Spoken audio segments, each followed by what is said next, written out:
নির্বাচনের আগে শেখ হাসিনা হইল আমাদের নেত্রী। আসসালাম আলাইকুম শেখ হাসিনা আপা, আপনার প্রতি আমার সালাম রইল।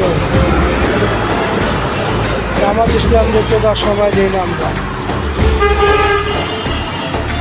খালেদা জিয়া বুয়া, সারা বাংলাদেশে বুয়া, তাহলে বুয়া মানে ওয়ান চোর চোর। খালেদা জিয়ার পুরা তারেক রহমান একটা চোর। তার জন্য ভোট দিলে আমদিকে দিব, আমদিক ছাড়া কাউকে ভোট দেবে না। এটা আমাদের জাতের অভ্যাস। আমদিকে ভালোবাসি, সারা জীবন ভালোই বাসবো। কথাটি মনে রাখেন। காதல் எனும் கடதாசினி